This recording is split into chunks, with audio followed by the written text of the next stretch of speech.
Hello everyone, welcome back to my channel. और आज मैं आ गई हूँ आप सभी का favourite show Mr and Mrs Parshuram के आज के एपिसोड का रिव्यू लेकर।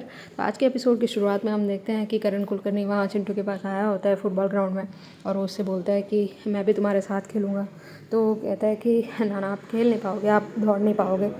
तो वो कहता है कि हाँ, मैं तुम्हारे को जो चाहिए वो सारी चीज़ें लेके दूँगा, तुम्हें बहुत बड़े मतलब स्टेट लेवल पर खिलाने के लिए मैं तुम्हारी हेल्प करूँगा। फुटबॉल किट्स जो भी चाहिए तुम्हें, स्कॉलरशिप वगैरह मैं सब अरेंज करूँगा, लेकिन तुम मेरी बस एक छोटी सी हेल्प करना। दूसरी तरफ हम देखते हैं कि संकल्प और ओमकार पुलिस स्टेशन आए होते हैं परसों, मतलब जो वहाँ पे फ़ाइट हुई थी मार्केट में, उसके बारे में पूछताछ करने के लिए। तो वो बस वही पुलिस से पूछ रहे थे कि यहाँ पर जो फ़ाइट हुई थी उसके पीछे कौन था, वो कौन लोग थे, आपने उनको अरेस्ट किया क्या, ये सब पूछ रहे थे। तो वो कहता है कि यहाँ पे तो आए दिन लोग गुंडे झगड़ा करते ही रहते हैं। तो वो कहता है कि ठीक है, आप इनसे बात करो करके। तो वो कॉल लगाते हैं मनीष दीक्षित को और वो पुलिस से बात करता है। तो मनीष को भी यही कहता है कि यहाँ पे तो आए दिन कोई ना कोई आके बवाल करते ही रहते हैं गुंडे लोग। तो इसमें मतलब कि इंक्वायरी करने में क्या सर, आपको मतलब कि ये चीज़ों में क्यों इतना है इंटरेस्ट है। तो कहता है कि हाँ मुझे कुछ डाउट है, तो बस मैं वही क्लैरिफाई कर रहा हूँ, वही पूछने के लिए कॉल किया है तुमको। एंड उस एरिया का पूरा इंचार्ज तुम्हारे पास ही रहता है, तो शायद तुम्हें पता ही होगा कि वहाँ पर किन लोगों ने झगड़ा किया था, बवाल किया था। तो वो कहता है कि हाँ, एंड वो कांस्टेबल से पूछता है कि वो बंदे को लेके आओ, कल जो झगड़ा कर रहे थे वहाँ पे मार्केट में, उन लोगों को अरेस्ट किया है, तो उसको लेके आओ। एंड वो मनीष से कहता है कि सर हम लोग पुलिस जितनी बदनाम है उतने हम है नहीं, हमने मतलब पहले ही करेक्टिव एक्शंस ले लिया था। एंड देन वो उससे बात कर रहे होते हैं, तो वो गुंडा वहाँ आता है और पुलिस उससे कहता है कि ये तुम पहचान पाओगे कि कौन तुम्हारे साथ झगड़ा कर रहा था, किसने तुम लोगों को मारा था। तो वो कहता है कि हाँ। एंड वो बोल रहा था कि तुमको शिव ने मारा था। तो वो गुंडा मतलब हैरान हो गया और वो कह रहा था कि नहीं, वो कोई और था। वो कहता है कि शिव प्रसाद देशमुख जो पास वाले चौल में रहता था उसने मारा था। तो उसने कहा कि नहीं। तो मनीष कहता है कि ठीक है, तुम फ़ोन संकल्प को दो।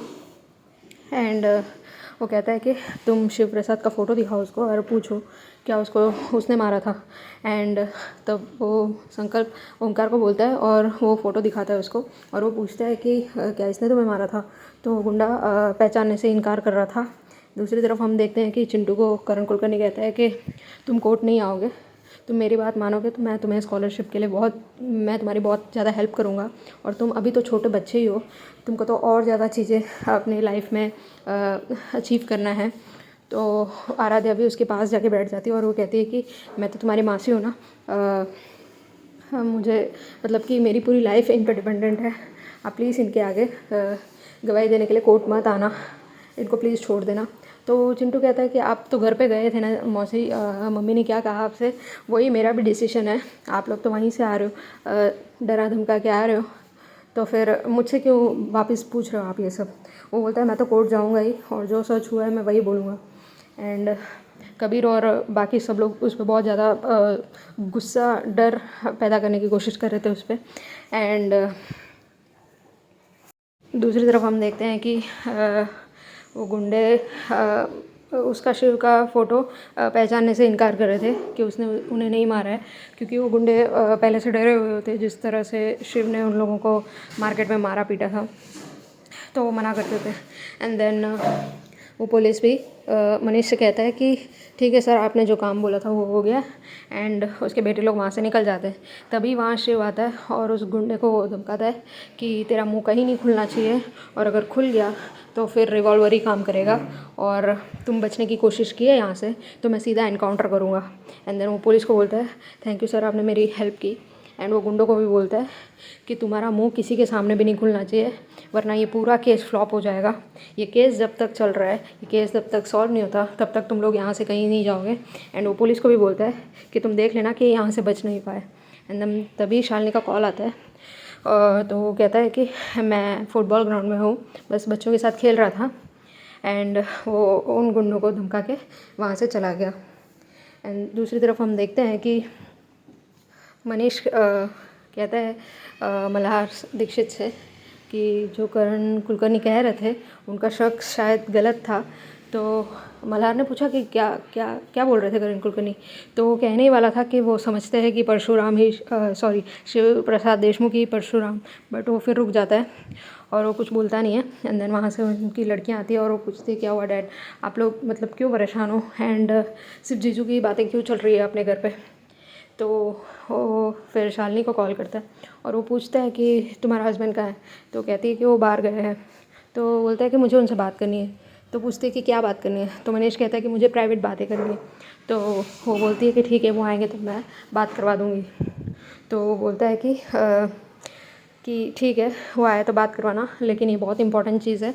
एंड देन शालिनी सोचती है सब लोग इन्हीं के पीछे क्यों पड़े, करण कुलकर्णी भी यहाँ पर आया था, आराध्या आई थी उनको ढूंढते हुए, एंड अभी मनीष दीक्षित, एंड मल्हार दीक्षित भी उससे पूछता है।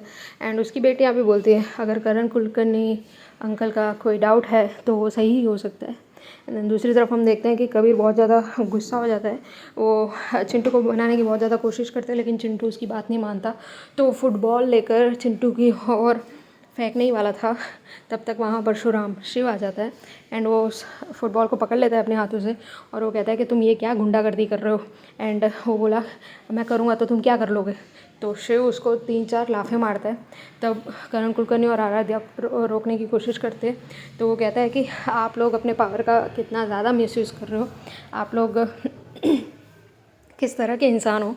एंड वो बोलता है कि हम जैसे मिडिल क्लास लोग फैमिली सिर्फ अपने बीवी और बच्चों के साथ खुश रहना चाहते हैं, लेकिन आप लोगों को उससे भी दिक्कत है। आप लोग क्या समझते हैं हम लोग कुछ कर नहीं पाएंगे। तो फिर उस बीच शालिनी का कॉल आता है शिव को और वो कहती है कि आप कहाँ हो, कब आओगे, फुटबॉल ग्राउंड में हो बोल रहे हो। तो वो बोलता है कि हाँ मैं वहीं पे हूँ, लेकिन ओपोनेंट की टीम आ गई थी, लाइक वो करण। और पूछती है कि कौन ओपोनेंट। तो वो कहता है कि करण कुलकर्णी, आराध्या और कबीर, और वो चिंटू को धमकाने की कोशिश कर रहे थे, तो मैं इसलिए यहाँ पे हूँ करके वो गुस्से में कॉल कट कर देता है। एंड फिर वो करण कुलकर्णी कहता कि तुम बच नहीं पाओगे, मैं तुम लोगों को ज़िंदा नहीं छोड़ूंगा अगर ये कोर्ट पहुँच गया तो शिव जाके करण कुलकर्णी का कॉलर पकड़ता है। तब वो बोलता है मेरा कॉलर छोड़ो और तुम जानते नहीं हो कि मैं कौन हूँ। तो शिव बोलता है तुम जो भी हो, लेकिन तुम्हें एक कॉमन मैन की पावर नहीं पता है। और वो छोड़ ही नहीं रहा था उसका कॉलर। करण बार बार बोल रहा था कि छोड़ दो। एंड शिव वहाँ से अपने बच्चे को लेके जा ही रहा होता है। तो करण कुलकर्णी उससे पूछता है तुम ही वो परशुराम हो ना, एंड उस सब्ज़ी के मार्केट में तुम्हें ही किसी ने शिव करके बुलाया था, तो जवाब दे के जाओ मुझे। तो शिव कहता है कि ठीक है मैं जवाब दूँ, और उसके पास जाता है और वो कहता है कि मैं ही। एंड आधे में वो कॉन्वर्जेसन छोड़ के वहाँ चला जाता है एंड वो घर आता है। तो विशाल ने उसको बोलती है कि वहाँ पर टाल रखा है वो दे देना। तो चिंटू भी उसके साथ होता है, तो सोचता है कि कुछ रोमांटिक सा करेगा उसके साथ। तो फिर चिंटू को बोलता है कि आप जाके पीयू दीदी को बुला के ला दो, वो गणेश अंकल के घर पे खेल रही है। तो फिर वो चिंटू को भेज देता है एंड डोर को बंद कर देता है। तब वो शालिनी वहाँ से चिल्ला रही होती है कि टॉवल दे दो करके। तो वो टॉवल देने के बजाय अपना हाथ दे रहा होता है उसको। तो वो बोलती है ये तो तुम्हारा हाथ है। फिर उसको अंदर से खींचता है एंड वो उसके ऊपर गिर जाती है और वो दोनों फ्लोर पे होते हैं। आज के लिए बस इतना ही फ्रेंड्स, मिलते हैं नेक्स्ट वीडियो में। Thank you for watching. Channel पे नए हो तो please subscribe to my channel, bell icon को दबाना बिल्कुल भी ना भूलें।